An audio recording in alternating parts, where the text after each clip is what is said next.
ॐ अज्ञानातिमिरान्धस्य ज्ञानाञ्जनशलाकया चक्षुरुन्मिलितं येन तस्मै श्रीगुरुवे नमः। श्रीचैतन्यमनोभीष्टं स्थापितं येन भूतले स्वयं रूपगदा मह्यं ददाति स्वपदान्तिकं।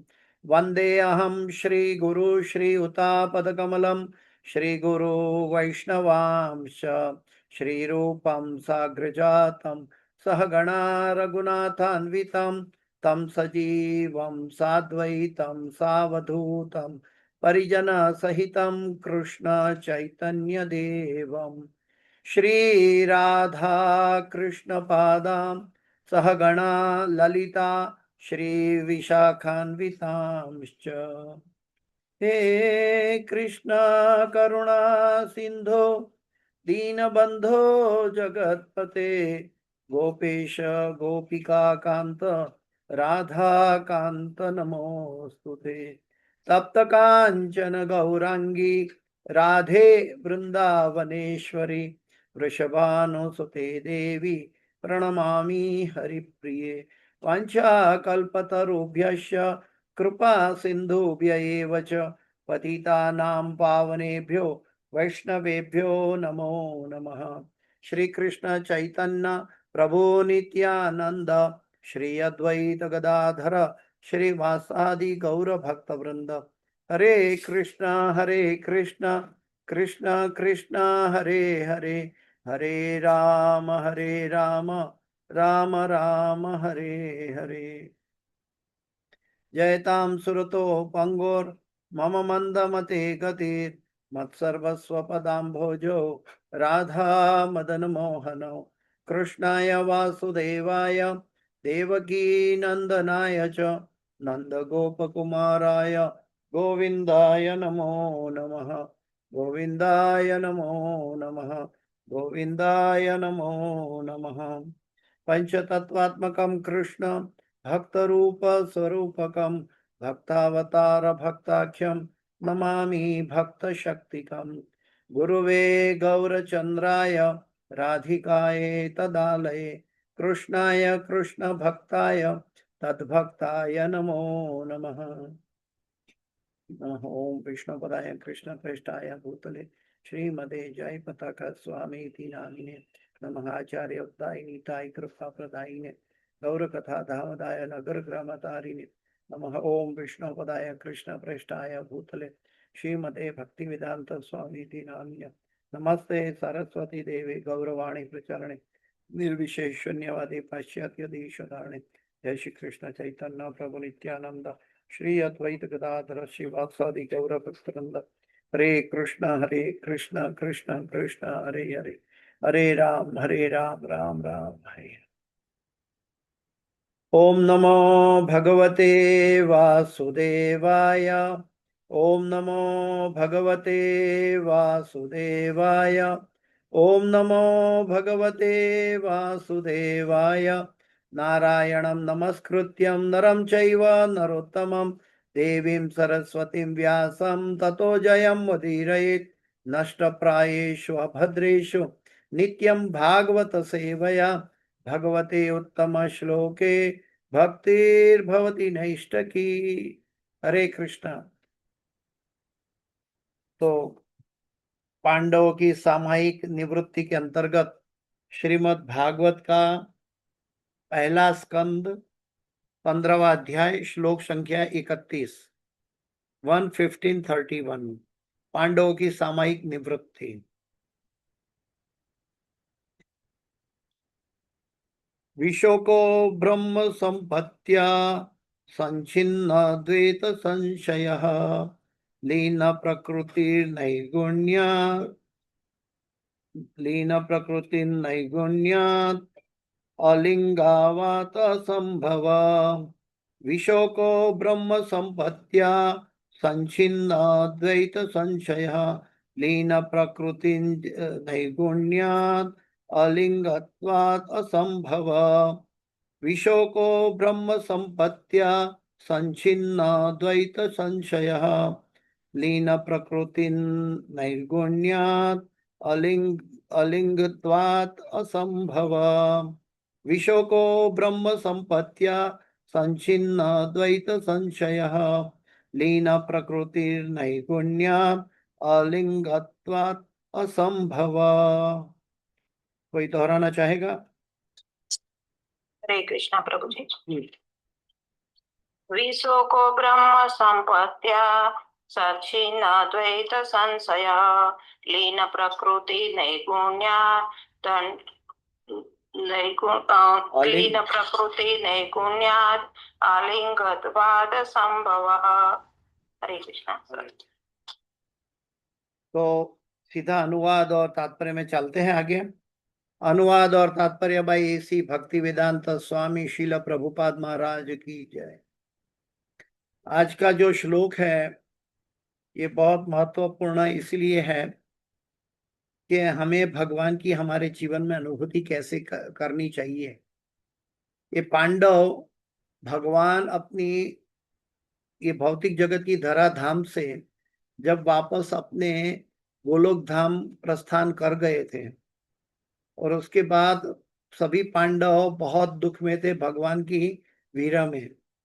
और उस दरमियान अर्जुन ने युधिष्ठिर महाराज ने भगवत गीता के उपदेशों को आत्मसात किया। और वो आत्मसात करते करते आगे क्या हुआ कि उनका दुख चला गया और उन्होंने भगवान का सानिध्य प्राप्त किया। कैसे प्राप्त किया? भगवान तो धराधाम से चले गए थे लेकिन भगवान का सानिध्य प्राप्त किया। कैसे? ये आज के श्लोक में है। तो हमें ये बहुत मदद करेगा कि भगवान की हमारे जीवन में अनुभूति कैसे की जाए, सबसे बड़ी बात है। दूसरी बात यह है कि जो व्यक्ति भगवान की अनुभूति जीवन में हर क्षण करता है, जो व्यक्ति भगवान की अनुभूति जीवन में हर क्षण करता है, उनके लिए अपने आप को भूलकर भगवान की सेवा करने के लिए वो मतलब वो आध्यात्मिक लेवल में वो व्यक्ति पहुंच जाता है। यानी कि भौतिक गुणों को पार कर लेता है और अपने आप को भूलकर भगवान की सेवा में नियुक्त हो जाता है। हमें कई बार प्रश्न उठते हैं कि ऐसा कैसे हो सकता है कि हम अपने आप को भूल जाए और भगवान की सेवा करें।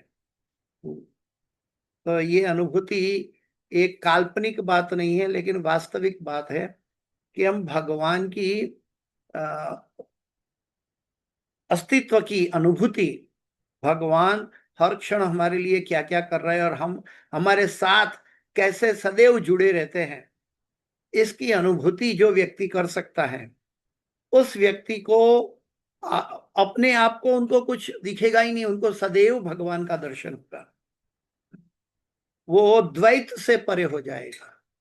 द्वैत यानी कि मैं ये शरीर हूं और मैं आत्मा हूं, मैं भगवान का अंश हूं, ये एक वास्तविक अनुभूति है। और भगवान और मैं यानी कि एक तरह से मैं ये शरीर हूं, ये अनुभूति से हम बाहर निकलेंगे। और ये बहुत महत्वपूर्ण है। जैसे पांडव अपने बॉडी कॉन्शियस से बाहर निकले, वैसे हमें अपनी मनोवृत्ति में शास्त्रों के निर्देशों के जरिए, प्रभुपाद जी के तात्पर्यों के जरिए इस चीज को हमें जीवन में डालना चाहिए धीरे धीरे, ताकि हम कभी भगवान का विस्मरण ना हो। Always remember Krishna, never forget Krishna. तो चलते हैं प्रभुपाद जी के तात्पर्य के साथ। उसके पहले मैं आपको बताना चाहूंगा कि यहाँ प्रभुपाद जी एक जगह में लिखे हैं कि ऐसी परिस्थितियों में भगवान का मरना या शरीर त्याग करना एक जादूगर की जादूगरी के बराबर है। भगवान वैसे कभी मरते नहीं है, भगवान तो शाश्वत है, लेकिन इस भौतिक जगत से अंतर ध्यान हो गए और गोलोक वृंदावन में। जैसे कि सूर्य कभी शाम को मरता नहीं है और सुबह जन्म नहीं लेता। सूर्य अस्त होता हुआ दिखाई देता है, हमारी आंखों से ओझल होता हुआ दिखाई देता है, और फिर वही हमारी सामने आंखों से प्रकट होता हुआ दिखाई देता है, जो सूर्यास्त और सूर्योदय कहलाता है। ठीक वैसे ही भगवान का अंतर ध्यान सूर्यास्त और सूर्योदय के बराबर है। जब पूर्ण ज्ञान की आवृत्ति हो जाती है, तब भगवान हमसे कभी भी विलग नहीं होते, एक क्षण के लिए विलग नहीं होते भगवान। तो यहाँ पे प्रभुपाद जी लिखते हैं कि भगवान का शरीर त्याग करना एक जादूगर की जादूगरी जैसा है। जादूगर अपनी कलाबाजियों से दिखाता है कि उसके शरीर के टुकड़े टुकड़े हो गए, वह जलकर राख हो गया या सम्मोहन द्वारा बेहोश हो गया, लेकिन ये सब झूठे प्रदर्शन मात्र होते हैं। वास्तव में जादूगर का शरीर न तो टुकड़े टुकड़े होता है, खंड खंड होता है, न ही जलकर राख होता है, न ही वह मृत होता है, न जादू प्रदर्शन की किसी भी अवस्था के समय वह बेहोश रहता है। हाँ, इसी प्रकार भगवान भी अनंत शाश्वत रूप है, भगवान का भी अनंत शाश्वत रूप है, और वो जैसे चाहे जब चाहे प्रकट हो सकते हैं। जैसे कि कंस के द्वारा जब नियुक्त मल्लों के समक्ष मल्लों को भगवान का स्वरूप वज्र के समान दिखाई दिया एक क्षण के लिए। ये कंस के द्वारा नियुक्त मल्लों के समक्ष भगवान वज्र के रूप में प्रागट्य हुए, और शिशुपाल के लिए भगवान जाजल्यवान स्वरूप में दिखे। तो दोनों एक जादूगर की भांति भगवान अपने आप को जब चाहे जैसे चाहे प्रकट कर सकते हैं। जादूगर के रूप में भगवान शाश्वत रूप से विद्यमान है और किसी दशा में नष्ट नहीं होते। भगवान किसी दशा में नष्ट नहीं होते। ये बहुत महत्वपूर्ण सेंटेंस है। इसलिए हमें कभी भी ऐसा मन में नहीं सोचना है कि अर्जुन के समक्ष भगवान थे, हमारे समक्ष नहीं। भगवान कभी भी कोई भी परिस्थिति में हमसे विलग नहीं होता। ईश्वर सर्वभूतानां हृदय अर्जुन तिष्ठति, ब्रह्मयान सर्वभूतानि ब्रह्मरूढ़ानि मायया। तो इसका निष्कर्ष यह निकला कि भगवान का कोई भौतिक शरीर नहीं होता, अतएव वे कभी नहीं मारे जाते हैं और नहीं अपना दिव्य शरीर बदलते हैं, जैसे कि मनुष्य शरीर बदलता है। तो आइए देखते हैं प्रभुपाद जी के तात्पर्य के साथ आगे। अनुवाद और तात्पर्य भाई ऐसी भक्ति वेदांत स्वामी शिला प्रभुपाद महाराज की जय। आध्यात्मिक संपत्ति से युक्त होने के कारण उसके द्वैत के संशय, पांडवों की बात हो रही है, उसके द्वैत के संशय पूर्ण रूप से छिन्न हो गए। इस तरह वह भौतिक प्रकृति के 3 गुणों से मुक्त होकर अध्यात्म में स्थित हो गया। अब जन्म तथा मृत्यु के पाश में उसके फंसने की कोई आशंका नहीं थी, क्योंकि वह भौतिक रूप से मुक्त हो चुका था। तो मैं फिर से अनुवाद पढ़ता हूं। एक एक शब्द बहुत महत्वपूर्ण है। प्रभुपाद जी समझाते हैं, आध्यात्मिक संपत्ति से युक्त होने के कारण, अगर हमारे अंदर आध्यात्मिक संपत्ति से हम युक्त नहीं होते तो ये अनुभूति नहीं कर सकते। आध्यात्मिक संपत्ति कहां से प्राप्त होगी? हरे कृष्णा कृष्णा कृष्णा हरे हरे, हरे राम राम राम हरे हरे, गुरु के निर्देशों में प्राप्त हो जाएगी। तो आध्यात्मिक संपत्ति से युक्त होने के कारण उसके द्वैत के संशय पूर्ण रूप से छिन्न हो गए। हम सब गुणात्मक रूप से भगवान से एक हैं, लेकिन क्वालिटेटिवली सेम है, लेकिन क्वांटिटेटिवली भगवान से विलग है। हम अणु है, भगवान विभु है, लेकिन भगवान में जो जो क्वालिटी है ये सब मनुष्य के अंदर भी क्वालिटी है। इस तरह वह भौतिक प्रकृति के 3 गुणों से मुक्त होकर आध्यात्म में स्थित हो गया।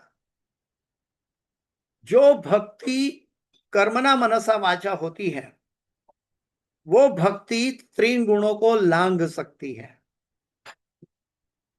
माम च अव्यभिचारिणी भक्ति योगेन सेवते सगुणान समति तैत्यान ब्रह्म भूयाय कल्पते। अव्यभिचारिणी भक्ति, यानी कि किसी तरह की बटी हुई भक्ति नहीं चलेगा।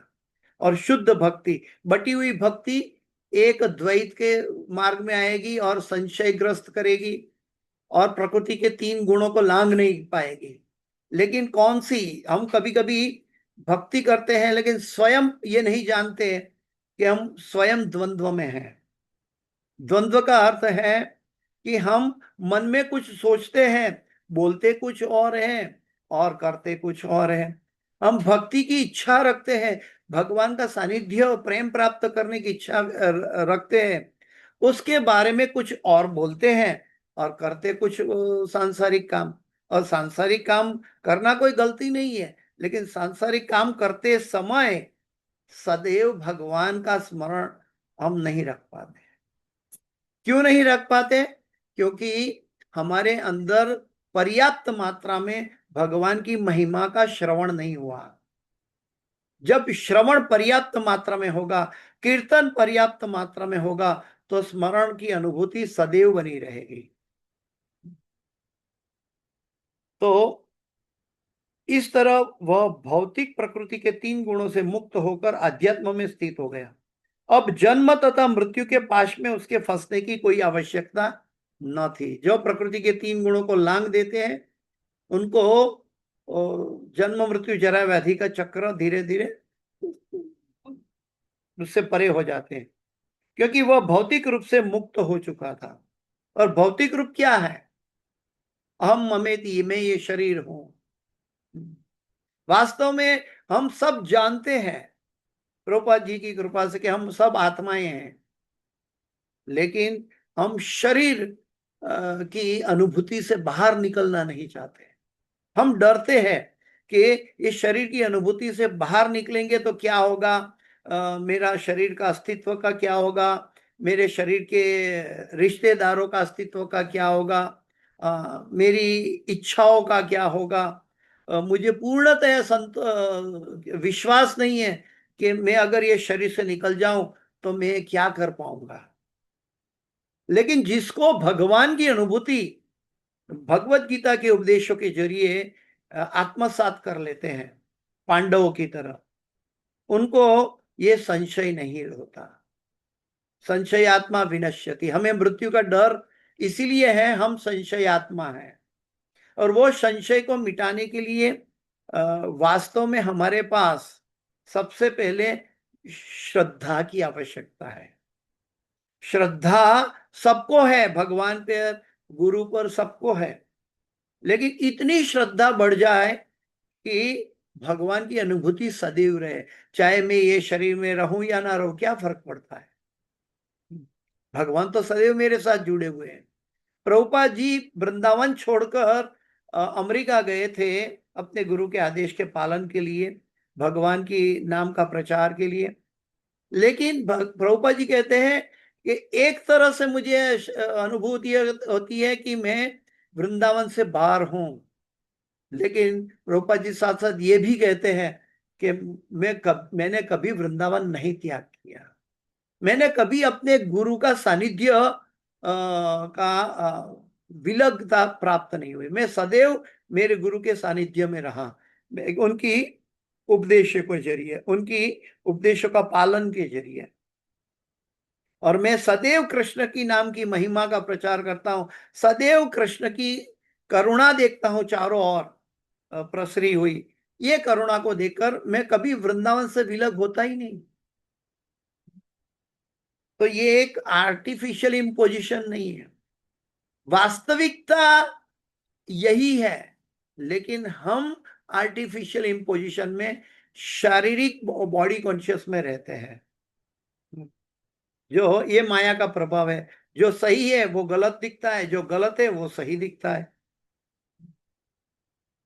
प्रभुपाद जी लिखते हैं तात्पर्य में कि द्वैत के संशय देहात्म बुद्धि की गलत धारणा से प्रारंभ होते हैं, क्योंकि अल्पज्ञ लोग शरीर को ही आत्मा मान लेते हैं। लेकिन शरीर आत्मा नहीं है, शरीर आत्मा नहीं है, आत्मा शाश्वत है, शरीर नाशवंत है। हम सब जीवों ने कहीं ना कहीं किसी को मरते हुए देखा है और स्मशान में जलाते हुए भी देखा है। नहीं देखा है तो सुना है, अनुभूति किया है। कहने का तात्पर्य है कि शरीर तो मर गया, तो आत्मा तो शाश्वत है। तो वो कैसे हो सकता है कि वो शाश्वत है तो फिर उनको जलाया गया? आत्मा कभी जलती नहीं है, वो तो दूसरे अध्याय में गीता में कह दिया भगवान ने। अर्जुन के पास जो समस्या थी, उस समस्या हमारे जीवन में भी है। हमें भी इस द्वंद्व से बाहर निकलना है। अर्जुन भी भगवान के उपदेशों पर पूर्णतया आश्रित रह गया, इसलिए परिवारों को बारे में न सोचकर भगवान के आदेशों के जरिए महाभारत का युद्ध जीता। ठीक वैसे ही हम भी हमारा भव सागर मनुष्य जीवन का युद्ध जीत सकते हैं, भगवान के आदेशों का पालन करके। आइए देखते हैं कि पांडवों ने क्या किया। हमारी अज्ञानता का सबसे मूर्खतापूर्ण अंश यह है कि हम सब भौतिक शरीर को ही आत्मा रूप में पहचानने लगते हैं। अज्ञानतावश शरीर से संबंध प्रत्येक वस्तु को अपनी निजी मान लिया करते हैं। लेकिन वो कुछ भी मेरी नहीं है, सब मैं और मेरा के ऊपर चलता है। मैं और मेरा की भ्रांत धारणा से उत्पन्न संशय, दूसरे शब्दों में मेरा शरीर, मेरा संबंधी, मेरी संपत्ति, मेरा पत्नी, मेरी संतान, मेरा धन, मेरा देश, मेरा समाज, ये सब द्वंद्व यानी कि भौतिक धारणा में हम लिप्त रहते हैं तथा इस प्रकार के सैकड़ों और हजारों भ्रामक विचारों में बद्ध जीव के लिए मोह उत्पन्न करने वाले होते हैं। सब मेरा मेरा करेंगे तो मोह उत्पन्न होगा, और जो मेरा नहीं हो पाएंगे उसके लिए हम युद्ध करेंगे। हाँ। ये एक आसुरिक भावना है। वास्तव में शरीर भी मेरा नहीं है, जिसको पकड़ के मैं मेरा सारा जीवन बिताता हूं। हाँ, जो मेरी आत्मा, उसके को आवरण बनाकर ये शरीर बना, ये शरीर को लेकर मैं सारा जीवन जीता हूं, लेकिन ये आवरण भी मेरा नहीं है। अगर शरीर मेरा नहीं है तो शरीर के रिश्ते मेरे कैसे हो सकते हैं? शरीर की पत्नी, शरीर के संतान, शरीर के धन, शरीर का समाज, शरीर का देश, ये कैसे हो सकता है? हम सब तो आत्माएं हैं। या तो ये आत्मा की भ्रामक अवस्था हम मान लेते हैं, इसलिए ये बात से हम बाहर नहीं निकलते हैं। लेकिन पांडव भगवान की धराधाम से जाने के बाद भी भगवान के उपदेशों के जरिए भगवान की अनुभूति से शांत हुए। किंतु भगवत गीता के उपदेशों को आत्मसात करने से मनुष्य निश्चित रूप से ऐसे मोह से छुटकारा पा सकता है, क्योंकि वास्तविक ज्ञान तो यह जान लेना है कि भगवान वासुदेव या भगवान कृष्ण ही सब कुछ है। बहुनाम जन्मनाम अन्ते ज्ञानवामं प्रपद्यन्ते वासुदेवम सर्वमिति स महात्मा सुदुर्लभ। तो ये बहुत महत्वपूर्ण है कि हमें कैसे भगवान का नित्य स्मरण रहना चाहिए। कभी कभी भक्तों का संग छूट जाता है ने, तो हमारा भगवान का स्मरण भी कभी कभी छूट जाता है भौतिक जगत के अंदर। भगवान का स्मरण के लिए हमें सदैव भक्तों के, गुरु के, साधु और गुरु और शास्त्र के सानिध्य में रहना चाहिए। श्रीमद् भागवत से एक उदाहरण प्राप्त होता है। भरत महाराज ने यह अनुभूति कर ली कि भगवान को प्राप्त करने के लिए उन्होंने सारे दुनिया का साम्राज्य छोड़ दिया। वो भगवान ऋषभ देव के पुत्र थे, उनके नाम से भारतवर्ष कहा गया। वो भरत महाराज, क्योंकि वो अकेले जाके भगवान के सानिध्य प्राप्त करने के लिए, भक्ति प्राप्त करने के लिए उन्होंने सारा राजपाट छोड़ दिया, लेकिन वहां भक्तों की संगति न होने के कारण वो हिरण रूपी माया में फंस गए। जैसे विश्वामित्र मुनि 10,000 साल तक तपस्या कर ली, लेकिन भक्तों की संगति न होने के कारण मेनका में फंस गए। लेकिन जो भगवान का भक्त है वो कभी फंसता नहीं। वो जिसका सानिध्य करता है उसको शाश्वत मानता है। जैसे कि नामाचार्य हरिदास ठाकुर, वो तुलसी जी के पास बैठकर हरिनाम जप करते थे। तो उनको तुलसी का पौधा पौधे के रूप में नहीं, बल्कि साक्षात तुलसी महारानी के रूप में उन्होंने भगवान का नाम जप किया। और वो तुलसी महारानी शुद्ध भक्त का सानिध्य में उनके सामने वेश्या आकर भी परास्त हो गई। तो जो भगवान के भक्तों के सानिध्य में रहता है, हाँ, उनका कभी बाल बांका नहीं होता। हम कोई कहेगा तो हम घर में क्या करें, घर के परिवारजन सब विरोधी, हम क्या करें? अरे प्रभुपाद जी की पुस्तक है आपके पास है, प्रभुपाद जी की पुस्तक लेकर प्रभुपाद जी की पुस्तक पढ़े, सुने, सुनाए, श्रवण करें, ये सब हम कर सकते हैं। तो हम कैसे कह सकते हैं कि हम प्रभुपाद जी से विलग हो गए? जो कहता है कि वैष्णव मर जाता है, वो एक तरह से रोगी है, भवरोगी है। वैष्णव कभी मरते नहीं है। वैष्णव अपने उपदेशों के जरिए शाश्वत बने रहते हैं। ठीक वैसे ही भगवान भगवत गीता के उपदेशों के जरिए शाश्वत बने रहे। वास्तव में हमारा जीवन का दिशा ये भगवत उपदेशों के जरिए ढालेंगे, तब तो भगवत धाम पहुंचेंगे। जो चीज नहीं दिखाई देती उपदेशों में, हाँ, ये उपदेश तो एक क्या बोलते हैं, उसका स्वरूप नहीं दिखता, लेकिन वो उपदेश शाश्वत है। वो उपदेश में इतनी शक्ति है कि इसका पालन करने से भगवत धाम जा सकते हैं, भगवान का सानिध्य इसी धराधाम में प्राप्त कर सकते हैं। ये भगवान के उपदेशों की महत्ता है। और गुरु के उपदेशों की महत्ता का भी यही बिंदु है कि गुरु के उपदेशों में इतनी शक्ति होती है कि कोई भी चीज असंभव है वो संभव हो जाती है। कोई भी चीज इस जगत के अंदर ऐसा कोई भी समस्या ने जन्म नहीं लिया कि जिसका इलाज भगवान के नाम से ना हो, भगवान की शुद्ध भक्ति से ना हो।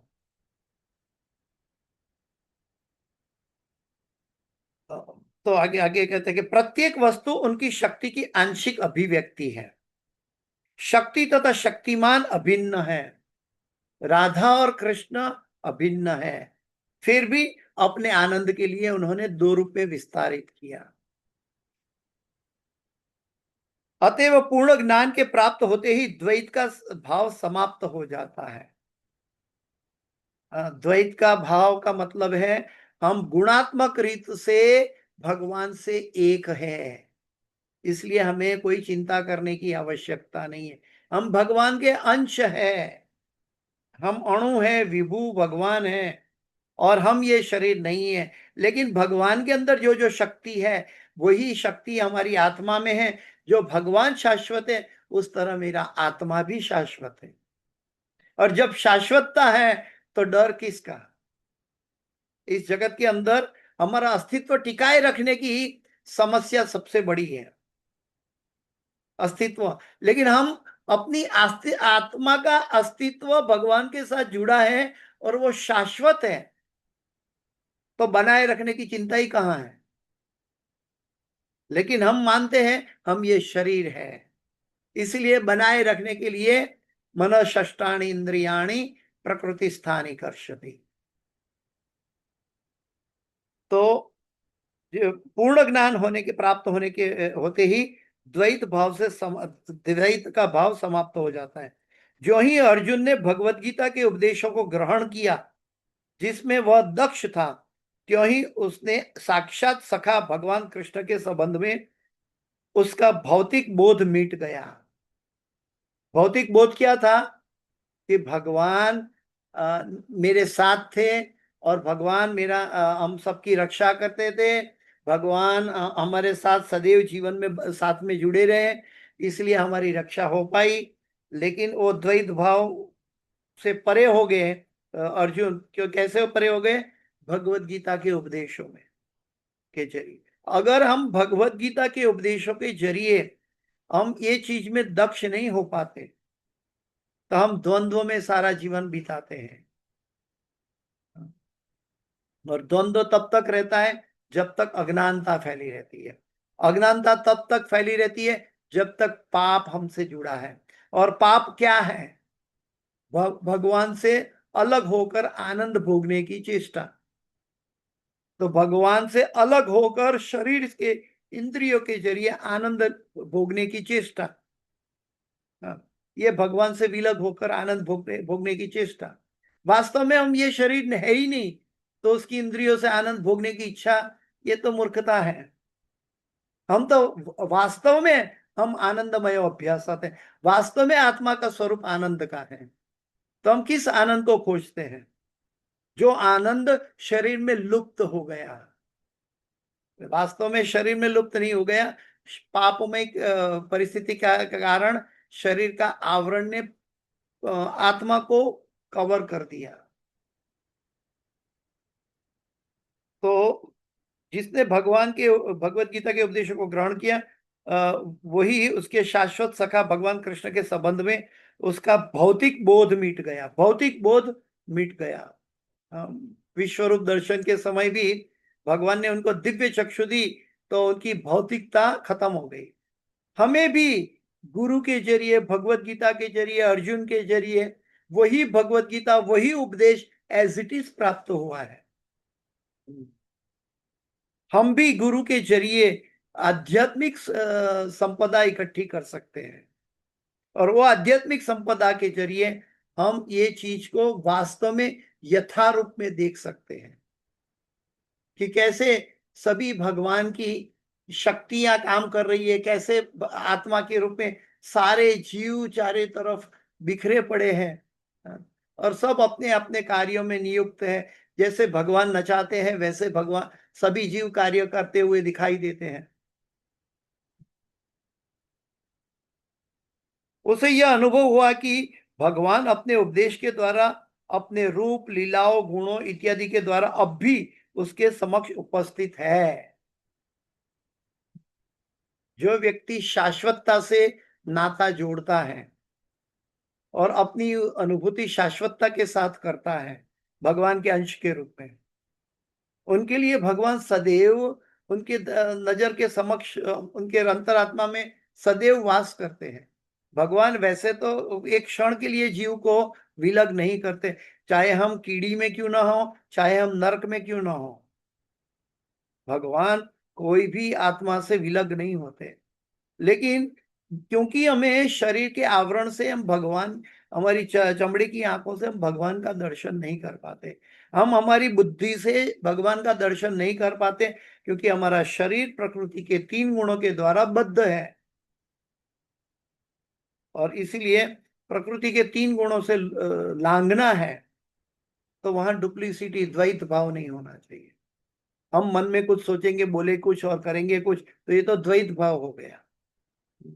भगवान के धाम में जो भी शाश्वत जीव है, भगवान की सेवा में सदैव नियुक्त है, कभी भी एक क्षण के करोड़वें हिस्से में भी वो द्वैत भाव में नहीं रहते हैं, वो भगवान की सेवा में निमग्न रहते हैं।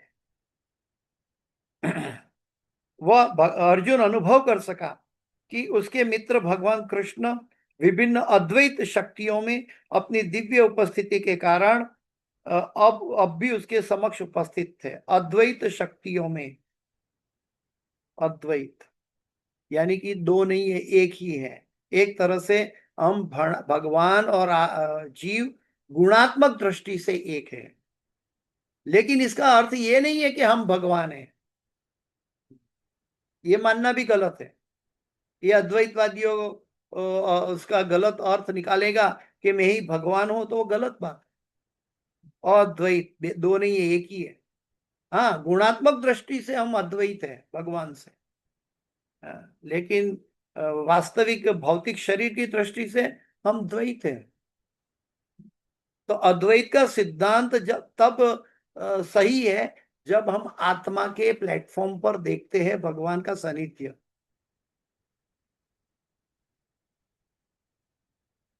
हाँ, समक्ष उपस्थित है, और देश काल के प्रभाव के अंतर्गत शरीर के अन्य परिवर्तन के द्वारा भगवान की संगति को प्राप्त करने का प्रश्न ही नहीं था।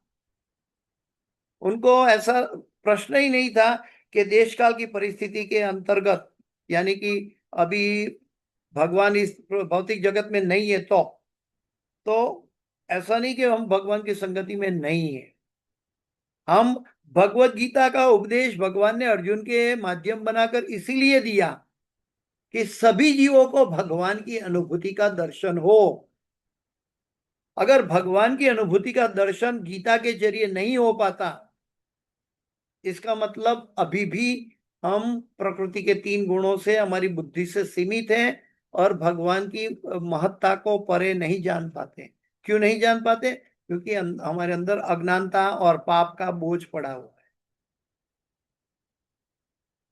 परम ज्ञान प्राप्त करके मनुष्य इसी जीवन में भी भगवान की निरंतर संगति में रह सकता है। ये क्या प्रभुपाद जी के शब्द काल्पनिक है? बिल्कुल नहीं। प्रभुपाद जी ने अपने तात्पर्य में बताया कि परम ज्ञान प्राप्त करके मनुष्य इसी जीवन में भी भगवान की निरंतर संगति में रह सकता है। और जो भगवान की निरंतर संगति में रहता है वो इस भौतिक जगत से अलिप्त रहता है। अलिप्त होने, भगवान की भक्ति के लिए अलिप्त होने की आवश्यकता नहीं है, वो ऑटोमेटिक अलिप्त हो जाता है, क्योंकि उनको भगवान की संगति दिखाई देती है। मान लो, इसके लिए एक भौतिक एग्जाम्पल है। मान लो कि हम एक कार ड्राइव कर रहे हैं और एक कार ड्राइव कर रहे हैं और साक्षात भगवान श्री कृष्ण हमारे बाजू में बैठे हैं। हम ड्राइवर हैं, भगवान हमारे बाजू में बैठे हैं। तो क्या हम उस समय पाप का चिंतन करेंगे या सिनेमा देखने जाएंगे या गलत जगह जाएंगे? नहीं जाएंगे। क्यों? हमें मालूम है भगवान मेरे बाजू में बैठे हैं। हम कैसे जा सकते हैं? हम सिनेमा देखने नहीं जाएंगे, हम भौतिकता की ओर जाने की इच्छा नहीं व्यक्त करेंगे। क्यों? क्योंकि भगवान हमारे बाजू में है। तो जो भगवान का शुद्ध भक्त जो ये देखता है कि मैं जीवन का, अपना जीवन का ड्राइवर मैं हूं और ये जीवन बिताते समय भगवान की अनुभूति, भगवान का सानिध्य मेरे साथ सदैव जुड़ा रहता है, भगवान की संगति मेरे साथ सदैव जुड़ी है, वो व्यक्ति कैसे धर्म विरुद्ध पाप कर सकता है? कैसे विकर्म करेगा? कभी नहीं करेगा। सोचेगा तक नहीं। बल्कि अपने बाजू में बैठे हुए भगवान की प्रसन्नता के लिए एक से एक युक्ति करके भगवान को प्रसन्न करना चाहेगा। एक युक्ति हो गई, कल दूसरी युक्ति से भगवान को सरप्राइज देके प्रसन्न करना चाहेंगे और फिर दूसरी सरप्राइज देंगे, दूसरी सरप्राइज देंगे। ऐसे करके भगवान को प्रसन्न चित्त रखना चाहेगा। आनंदम बुद्धिवर्धनम प्रतिपदम। जो भगवान को प्रसन्न करना चाहते हैं वो अनेक युक्ति के जरिए भगवान को प्रसन्न कर सकते हैं, लेकिन जिसकी बुद्धि कुंठित है उसके मन में ऐसा विचार प्रकट ही नहीं हो पाता। वास्तव में भगवान का सानिध्य दूर नहीं है। स्मरण की बात करें तो अभी कई लोग कहते हैं कि प्रभु जी श्रवण भी करते हैं, कीर्तन भी करने की कोशिश करते हैं, लेकिन स्मरण नहीं रह पाता। क्या करें? बार बार भौतिकता में डूब जाते हैं, उलझ जाते हैं।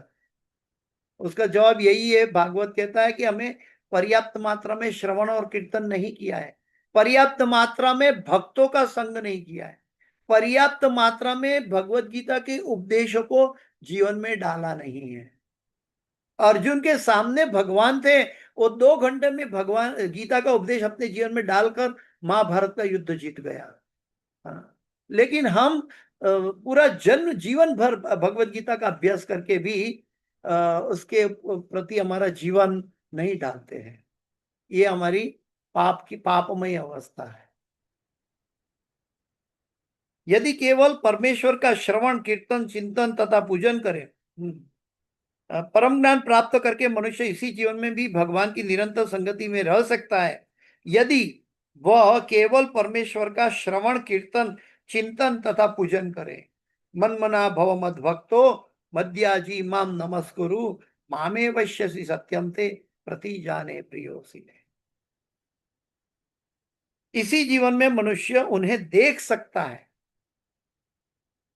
ये प्रभुपाद जी के तात्पर्य का अंडरलाइन सेंटेंस में पढ़ रहा हूं।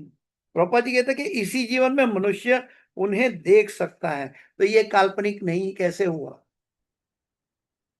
ये काल्पनिक। अगर 5 साल के प्रहलाद महाराज या ध्रुव महाराज उनका उनका अस्तित्व, भगवान का प्राकट्य को हर समय हर जगह देख सकते हैं, तो हम क्यों नहीं देख सकते? क्योंकि हमारे अंदर वो मैल नहीं धुला है। प्रहलाद महाराज और ध्रुव महाराज ने तपस्या करके अपना मैल धो दिया। गुरु महाराज ने हमें हमारा मैल धोने का बहुत पोटेंट डिटर्जेंट दिया है, आध्यात्मिक जगत का डिटर्जेंट दिया है। कौन सा? हरे कृष्ण कृष्ण कृष्ण हरे हरे, हरे राम राम राम हरे। ये कोई आर्टिफिशियल इम्पोजिशन की बात मैं नहीं समझा रहा हूं। ये वास्तविक जीवन में, वास्तविक दिशा में भगवान की अनुभूति करने की बात पांडवों के उपदेशों के जरिए हम समझने की कोशिश कर रहे हैं।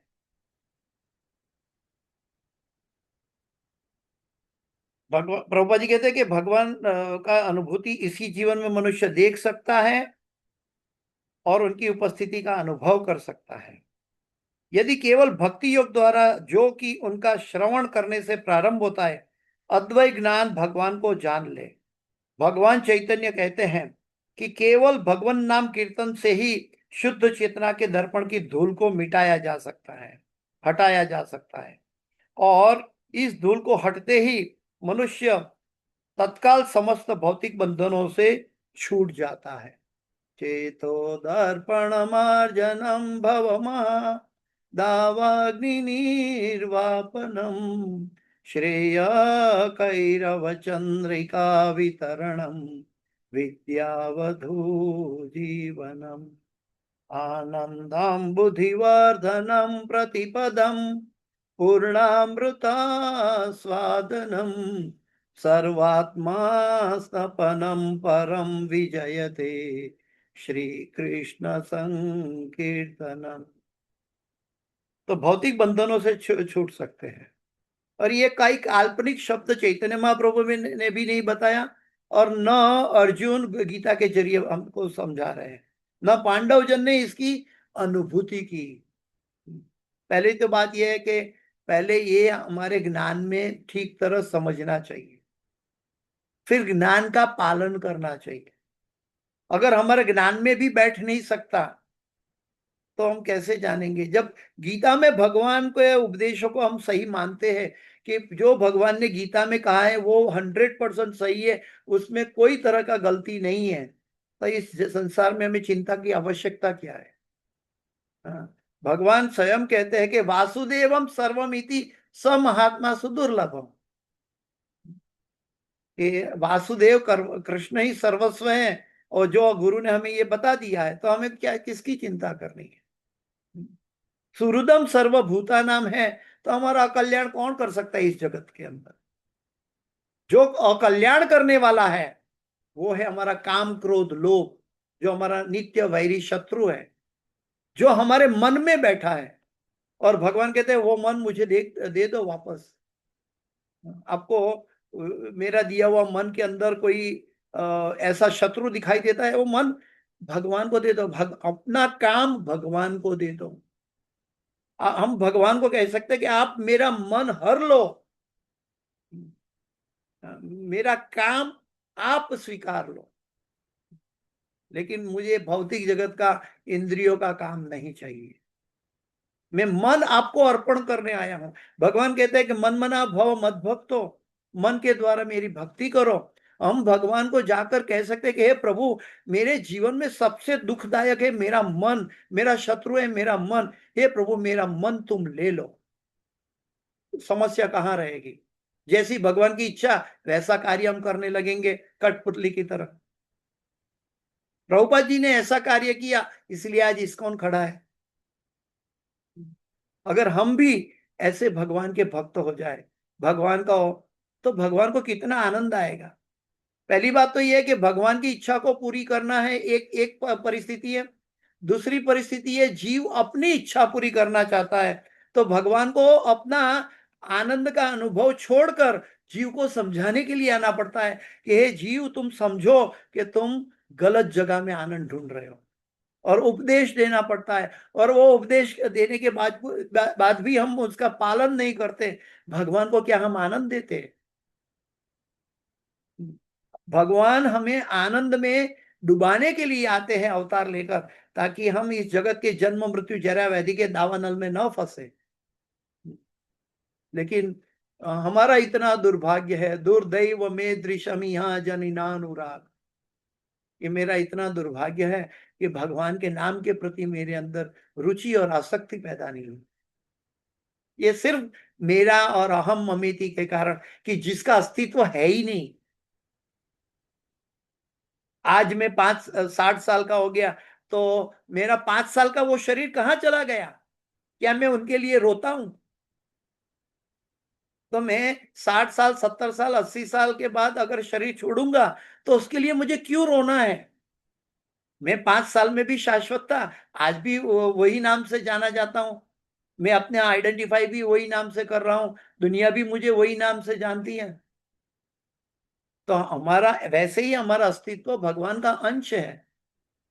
जो व्यक्ति भौतिक नाम नाम के पीछे पागल होता है, भौतिक श्रेष्ठता के नाम प्रतिष्ठा के पीछे पागल होता है, वो व्यक्ति भगवान का समय बिगड़ रहा है। वो व्यक्ति अपना तो पतन कर रहा है, भगवान से विमुख हो रहा है, वो अज्ञानता के सागर में डूबता जा रहा है। जो व्यक्ति को नाम प्रतिष्ठा की पड़ी नहीं है, जो व्यक्ति सिर्फ भगवान को प्रसन्न करने की चेष्टा करता है, तो भगवान के उसके लिए एक क्षण भी दूर नहीं रहते। भगवान उनके साथ वार्तालाप कर सकते हैं, लेकिन वो शुद्धता चाहिए। ये साहजिया नहीं बनना है हमें। हमारा क्वालिफिकेशन है कि हम साहजिया दुनिया को दिखाने के लिए भगवान से बात करना नहीं है। भगवान से बात करने का मतलब है कि आत्मा परमात्मा से बात कर रहा है, शरीर का उसमें कोई अवकाश नहीं। भले शरीर का उपयोग कर ले, भले हम माइक और स्पीकर का उपयोग कर ले, लेकिन वास्तव में आत्माएं सब जगह फैली है और परमात्मा के उपदेशों में हम सब बैठे हुए हैं। अतएव जो ही मनुष्य परम ज्ञान में स्थित होता है, त्यों ही उसकी देहात्म बुद्धि दूर हो जाती है, और या वह जीवन मिथ्या बोध से उबर जाता है। इस प्रकार आध्यात्मिक अनुभूति में शुद्ध आत्मा का कार्य फिर से चालू हो जाता है। आत्मा तो चेतना है, और चेतना means always active. Always active का अर्थ है वो बिल्कुल निष्क्रिय बैठ ही नहीं सकता। तो जैसे शरीर में वो कार्य करता था, भगवान से विमुख होकर, शरीर की परवाह न करके भगवान का सानिध्य के लिए कार्य करने लगा, वो है भक्त। वो शरीर का उपयोग करता है, माइक का उपयोग करता है, स्पीकर का उपयोग करता है, टेक्नोलॉजी का उपयोग करता है, लेकिन उसका उद्देश्य सिर्फ भगवान से जुड़ा हुआ है। क्या उसको फिलिप्स का माइक या स्पीकर से आसक्ति हो जाती है? क्या उसको टेक्नोलॉजी के सीखने के लिए उसका जीवन लगा देता है? नहीं। उसका उपयोग करने के समय ऐसा सोचता है कि ये माइक कैसे बना, चलो मुझे अभ्यास करना है, ये स्पीकर कैसे बना, चलो मुझे अभ्यास करना है। नहीं, हम तो भगवान की महिमा, उसका उसका उपयोग भगवान की महिमा के लिए कर लेते हैं, माइक का हो, स्पीकर का हो। वैसे हमारा शरीर का उपयोग हमें भगवान को समझने के लिए, भगवान का सानिध्य की अनुभूति के लिए करना है। और वास्तव में भगवान हमारे बाजू में बैठे हैं, वास्तव में भगवान हमको उपदेश दे रहे हैं, वास्तव में हम सब सदैव वृंदावन में वास कर सकते हैं। लेकिन हम जब भौतिकता में प्रविष्ट होते हैं, तो ये मलिनता का अवस्था में हम अपनी शुद्ध अनुभव भूल जाते हैं। जीव की यह व्यावहारिक अनुभूति प्रकृति के 3 गुणों, सत्वगुण, रजोगुण और तमोगुणों से उसके मुक्त होने पर संभव होती है। उससे गुणातीत होने के बाद ये संभव हो सकता है। और गुणातीत कैसे होगा? माम च अव्यभिचारिणी, यानी 3 गुणों से मुक्त। माम च अव्यभिचारिणी भक्ति योगे न सेवते, प्रकृति के 3 गुणों को लांग कर। तो उसकी अनुभूति और भी है। ब्रह्म भूत प्रसन्नात्मा न शोचती न कांक्षति, सम सर्वेषु भूतेषु मद भक्ति लभते परा।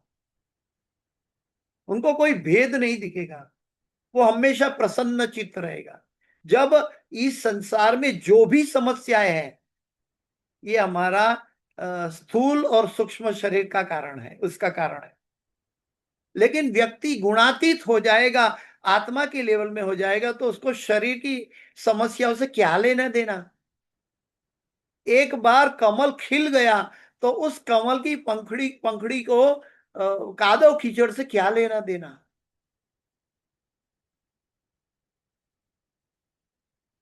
तो भगवत कृपा से शुद्ध भक्त तुरंत भगवत धाम को चला जाता है और भक्त की पुनः बद्ध जीवन में फंसने की कोई संभावना नहीं रहती। मामेव ये प्रपद्यन्ते माया में ताम तरंती थे। जब तक मनुष्य में प्रामाणिक शास्त्रों द्वारा, ये अंडरलाइन है, भक्ति मनोधर्म से नहीं होनी चाहिए।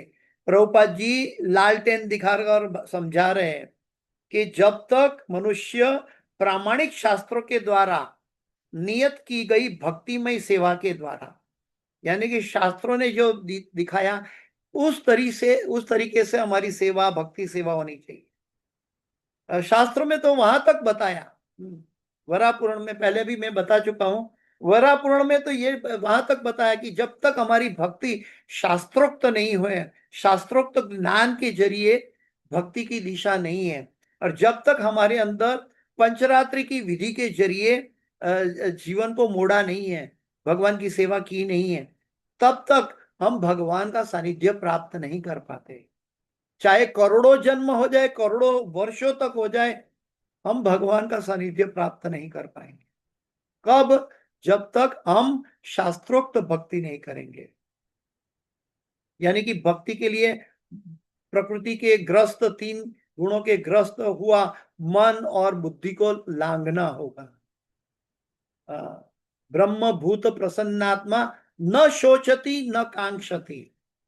न शोचती तब होता है कि उसको भौतिक शरीर से, भौतिक परिस्थिति से क्या लेना देना। वो तो कैसे भगवान से जल्दी से जुड़ा जाए, वही आनंद का अनुभूति है उनका। नरसिंह मेहता को किसने कह दिया अपनी पत्नी चली गई, तो नरसिंह मेहता, सब लोग सोचेंगे कि नरसिंह मेहता को बहुत दुख होगा, उनकी पत्नी चली गई, उनको बहुत सहाय करती थी। और नरसिंह मेहता तो अपने शामल शाह सेठ की सेवा में नियुक्त थे। उन्होंने कहा भलू थयु भांगी जंजाल सुखे भजे सुश्री गोपाल। ये उनकी शुद्ध अवस्था है। उसका मतलब ये नहीं था कि उनकी पत्नी से उनका द्वेष था या उनकी पत्नी उनकी भक्ति में ऑब्स्टिकल थी, नहीं। वो जो पत्नी की भी चिंता करनी है, वो चिंता भी छूट गई, अभी मैं कृष्ण के प्रति एकाग्र हो पाऊंगा। लेकिन हम भौतिक संसारी लोग क्या होता है, उसी दुख में भगवान को भूल जाते हैं और दुख बढ़ाते जाते हैं आसक्ति में।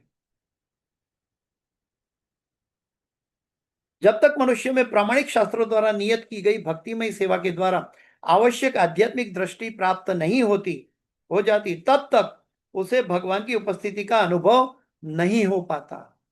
और ये काल्पनिक नहीं है। ये बातें सुनकर कई बार साहजिया कहते हैं आज मेरे लाला ने मेरे साथ बात कर ली। अरे भगवान ध्रुव महाराज के लिए, प्रहलाद महाराज के लिए सतयुग में उनको तप करना पड़ा 5 साल का बालक होते हुए भी, और मेरे मन में विचार आया और मैंने कह दिया साहजिया के भाव में कि भगवान ने मेरे साथ ऐसा किया। नहीं, भगवान मेरी परीक्षा करते हैं कि वास्तव में मैं साधु गुरु शास्त्र के जरिए चल रहा हूं या नहीं, या काल्पनिक मनोधर्म की बात कर रहा हूं। अर्जुन को यह अवस्था कुरुक्षेत्र के युद्ध स्थल में बहुत ही पहले प्राप्त हो चुकी थी। हाँ, अतएव जो ही उसे भगवान की अनुपस्थिति का अनुभव हुआ, अभी प्रभुपाद जी कंक्लूजन में कह रहे हैं हमारे जैसे लोगों के लिए कि जैसे ही अर्जुन को भगवान की अनुपस्थिति का अनुभव हुआ कि तुरंत ही उसने भगवत गीता के उपदेशों को आश्रय ले लिया, और इस तरह वो अपनी मूल स्थिति को फिर से प्राप्त हो सका। तुरंत उनको भगवान की अनुभूति आ गई। जैसे वात्सल्य रस में जैसे यशोदा मैया, देवकी माता ने भगवान, उन्होंने पूर्व जन्म में तपस्या की थी और भगवान अपना पुत्र बने, भगवान जैसा, इसके लिए उन्होंने तपस्या की। तब भगवान ने उनका पुत्र का रूप धारण करके उनको वात्सल्य रस देने के लिए उनके पुत्र बनकर आ गए। लेकिन श्रीमद् भागवत के तीसरे स्कंद में हम देखते हैं कि देवहूति माता भी, देवहूति माता का पुत्र भी भगवान कपिल है।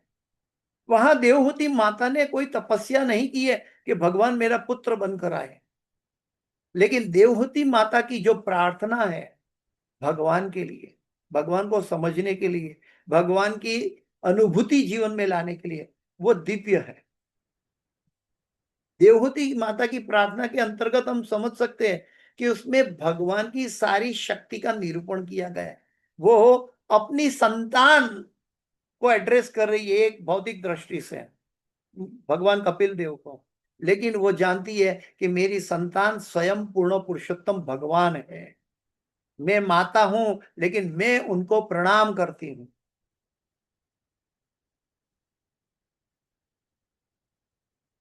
तो वो अर्जुन ने भगवान की अनुपस्थिति ने भगवत गीता का उपदेश का आश्रय लिया और वो अपनी मूल स्थिति को फिर से प्राप्त हो सका। तो ये हमें बताते हैं कि ये स्टेटमेंट प्रभुपाद जी के हमें भी भगवत गीता के उपदेशों के जरिए भगवान की अनुभूति फिर से हमारे जीवन में हम सब जागृत कर सकते हैं। कैसे? साधु गुरु और शास्त्र के जरिए। यह विशोक की अवस्था अर्थात समस्त शोक तथा चिंता से मुक्त होने की अवस्था है। इससे हम सभी तरह के भौतिक समस्या से मुक्त हो जाएंगे।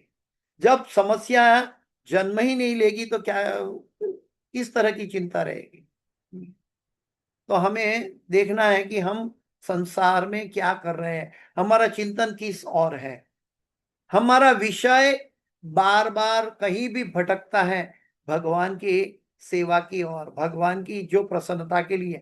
जो व्यक्ति गुरु के आदेशों के से हरे कृष्ण कृष्ण कृष्ण हरे हरे, हरे राम राम राम हरे हरे, इस महामंत्र का उपदेश का जप करता है, कीर्तन करता है, तो भगवान उस जीव पर बहुत प्रसन्न होता है। क्यों?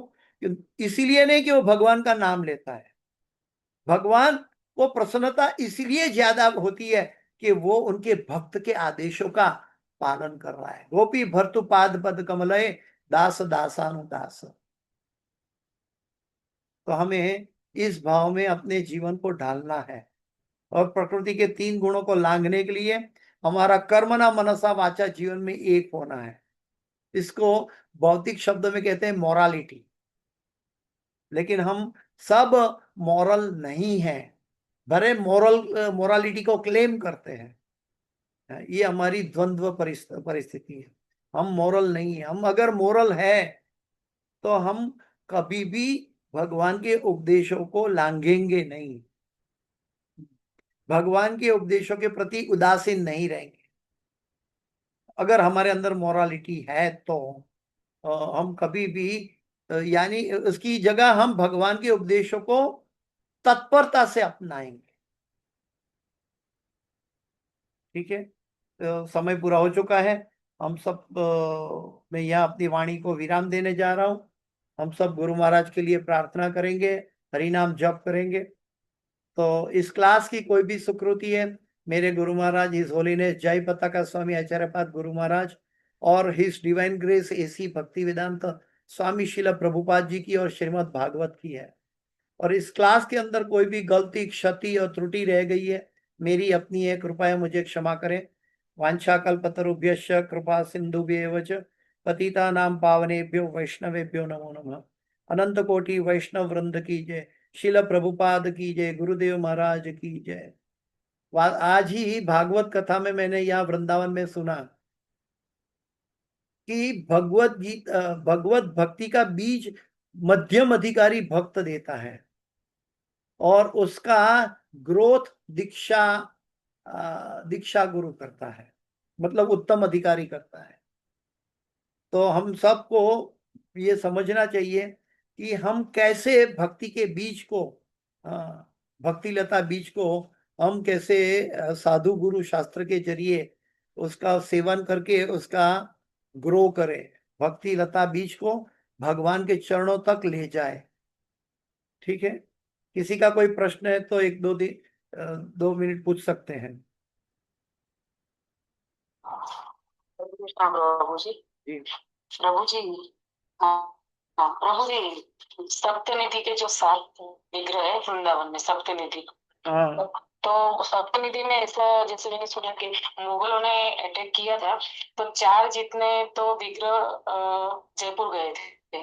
गोविंद देव, हाँ हाँ, 4 कौन से पता नहीं, लेकिन गोविंद तो है ही। हाँ तो और वो वृंदावन में भी है, तो ओरिजिनल मतलब कहाँ पे, जो वृंदावन में है, तो फिर वो जो जो प्रकट किए थे हमारे गोस्वामी ने, जो ओरिजिनल जो प्रकट हुए थे वृंदावन में, जो हमारे गोस्वामी ने किए थे, तो ओरिजिनल अभी जो वृंदावन में है प्रभु जी, तो वो फिर कौन से, मतलब वो स्थापना की हुई है कि वो भी ओरिजिनल है, वो कौन से है?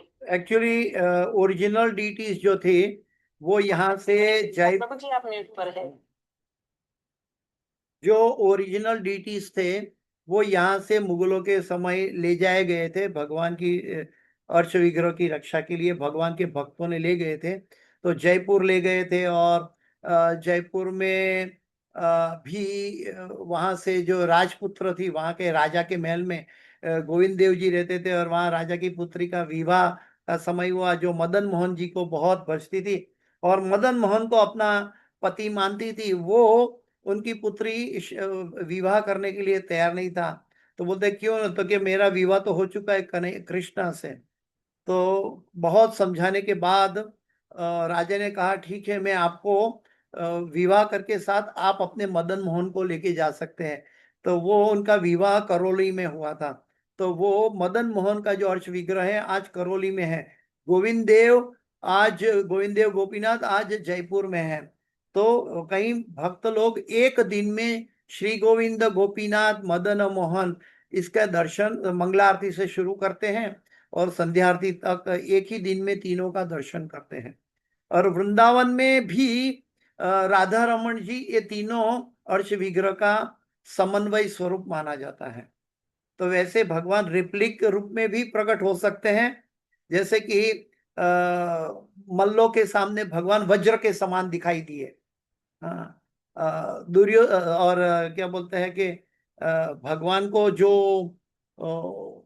दुर्योधन के सामने भगवान कुछ अलग स्वरूप दिखाई दिया, दुर्योधन वो नहीं समझ पाया। उन्होंने भी विश्व रूप दर्शन देखा, दुर्योधन ने वो नहीं समझ पाया। कहने का तात्पर्य यह है कि भगवान हर एक भक्त की श्रद्धा भक्ति स्वीकार करते हैं, और उनका रिप्लिक स्वरूप भी ओरिजिनल स्वरूप के बराबर है, क्योंकि भगवान भौतिक नहीं है। भगवान अर्च विग्रह नहीं है, भगवान अर्च विग्रह से परे है। तो ये चीज हमें समझनी चाहिए। श्री गोविंद गोपीनाथ मदन मोहन आज राजस्थान जयपुर में है, लेकिन जो सप्त देवालय और सप्त निधि दोनों अलग अलग है। सप्त देवालय जो है ये ओरिजिनल 7 देवालय का स्थान है, अपने षड गोस्वामियों के द्वारा नियुक्त किया गया।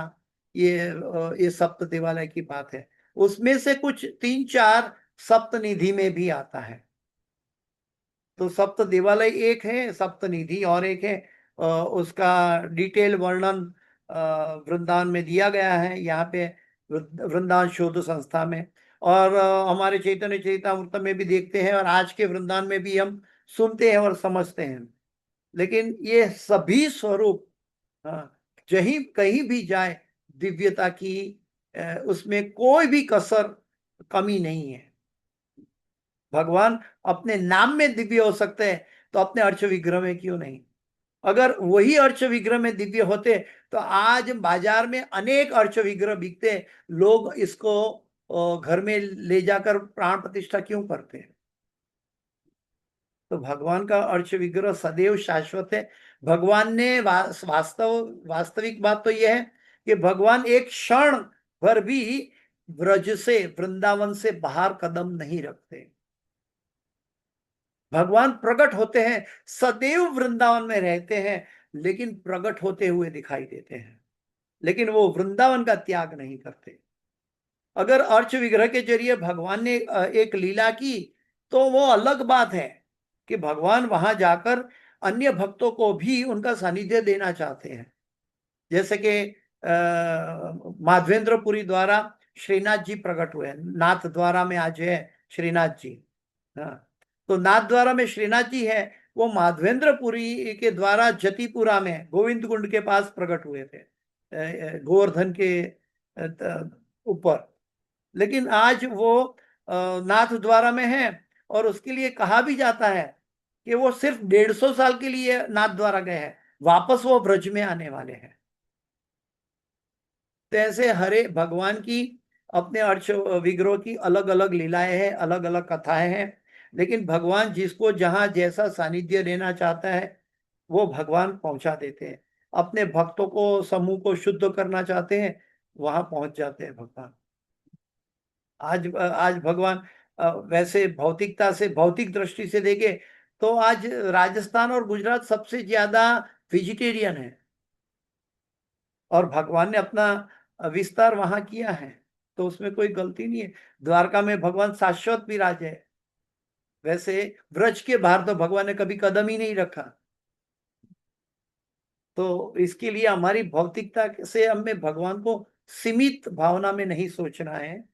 भगवान दिव्य होते हैं, और भगवान की अनुभूति की दिव्यता के लिए हमें, अगर आप बाल कृष्ण की भी सेवा करते हैं तो भी देवहूति माता की प्रेयर के जरिए हमें भगवान को देखना चाहिए।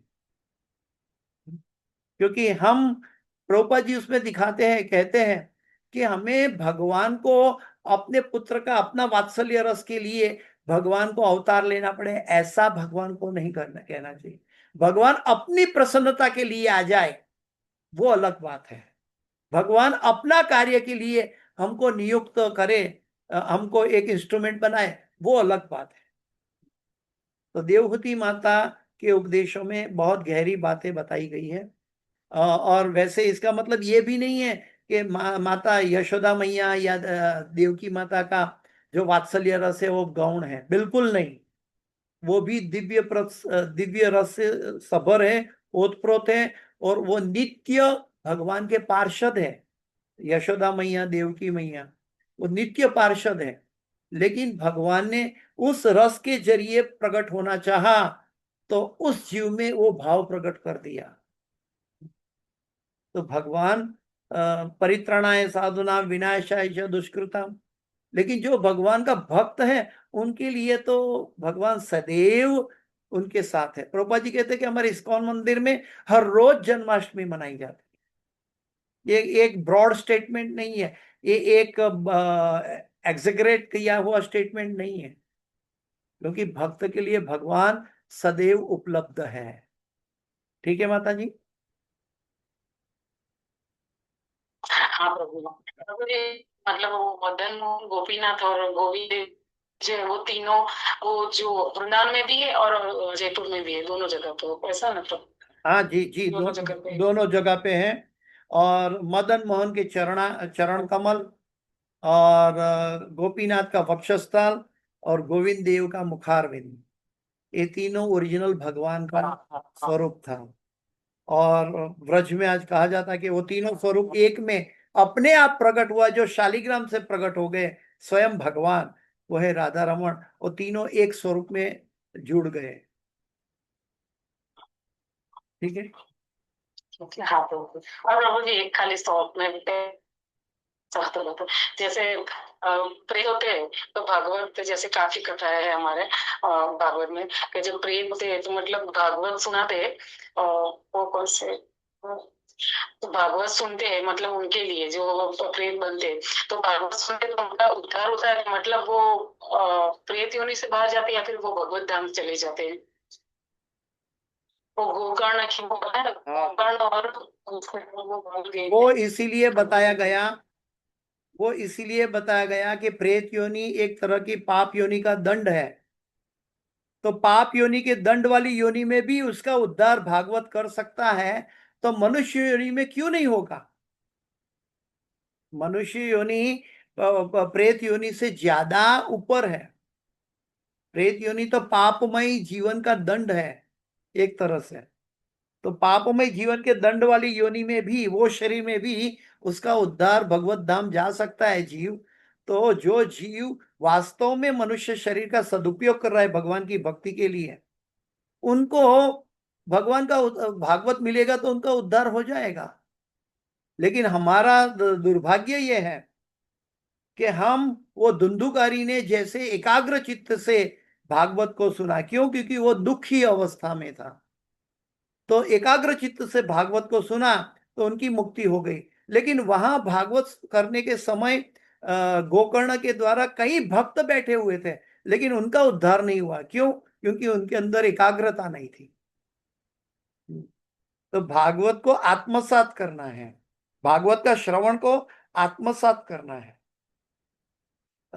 एक महाराज ने यहाँ बताया कि नित्यम भागवत सेवया का अर्थ क्या है, कि भागवत जब हम सुनते हैं तो 25% भागवत का एसोसिएशन किया, फिर वो जो सुना है, जो श्लोक सुना है, वो घर में जाकर भागवत खोलकर उसको पढ़कर उसका मनन चिंतन करेंगे, उसको अपनी बुद्धि से समझने की, प्रभुपाद जी के तात्पर्य के जरिए समझने की कोशिश करके मनन चिंतन करेंगे, तब और 25% भागवत सुना।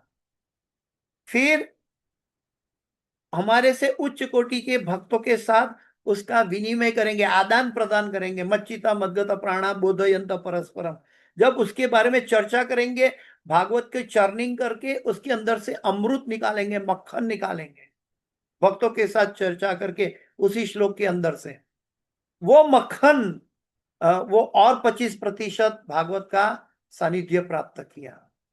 और आखिर में जो वो अमृत निकला वो जीवन में डालेंगे, आत्मसात करेंगे, तब व्यक्ति ने नित्यम भागवत सेवया किया।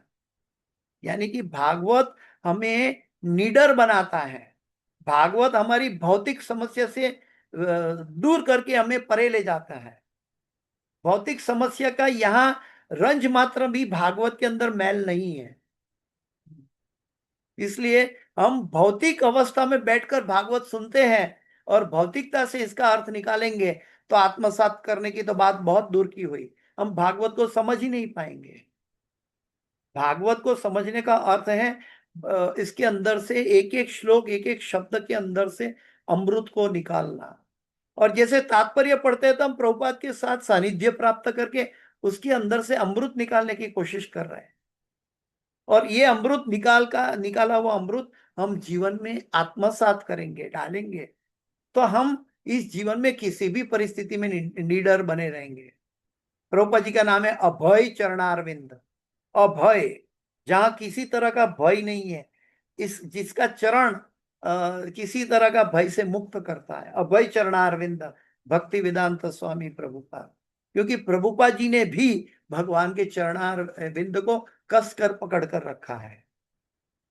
तो हमारा भय भगवान से विलग होने से है, कोई बाह्य परिस्थिति से नहीं। हमारी इच्छा से विरुद्ध परिस्थिति होती है तो हमें भय लगता है, ये भय नहीं है। भय तो वो है कृष्ण का विस्मरण।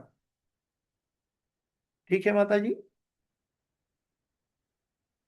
हाँ प्रभु जी, हरे कृष्ण। हरे कृष्ण। तो किसी का कोई प्रश्न और तो नहीं है?